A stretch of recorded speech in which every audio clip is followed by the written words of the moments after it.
প্রধান উপদেষ্টা মহোদয় তিনি তার সুনির্দিষ্ট কোনো ডেডলাইন আমাদের দেননি। তিনি বলেছেন যে ডিসেম্বর থেকে জুনের মধ্যে তিনি নির্বাচন শেষ করতে চান। আমরা একেবারেই সন্তুষ্ট নই। আমরা পরিষ্কার করেই বলেছি, প্রধান উপদেষ্টার সঙ্গে দেখা করে তাকে আমাদের উদ্বেগের কারণগুলো, আমাদের কনসার্নগুলো আমরা জানিয়েছি।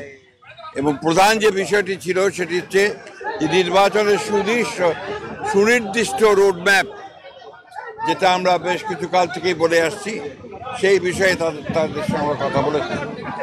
আমরা বলেছি যে বর্তমানে রাজনৈতিক যে পরিস্থিতি আছে এবং দেশের যে অবস্থা, তাতে করে আমরা বিশ্বাস করি এখানে অতি দ্রুত একটি গ্রহণযোগ্য নির্বাচনের মধ্যে দিয়ে এই সমস্যাগুলোর সমাধান করতে হবে।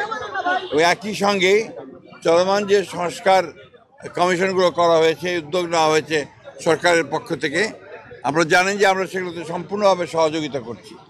এবং গত কয়েকদিন আগে আমাদের সেই সংস্কারের যে আমাদের মতামতগুলো আমরা দিয়েছি এবং আগামীকাল সম্ভবত আমাদের সঙ্গে বৈঠক আছে।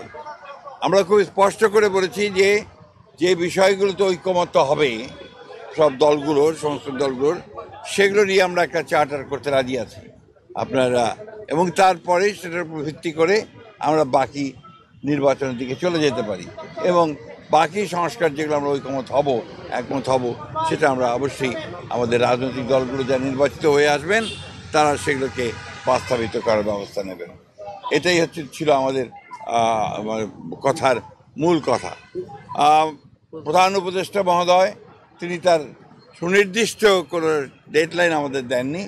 তিনি বলেছেন যে ডিসেম্বর থেকে জুনের মধ্যে তিনি নির্বাচন শেষ করতে চান। এই কথা তিনি আজকে আবার বলেছেন।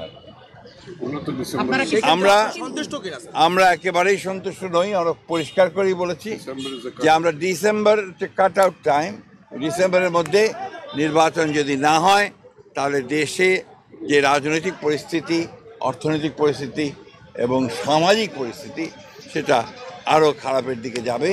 সেটা তখন নিয়ন্ত্রণ করা বেশ কঠিন হবে।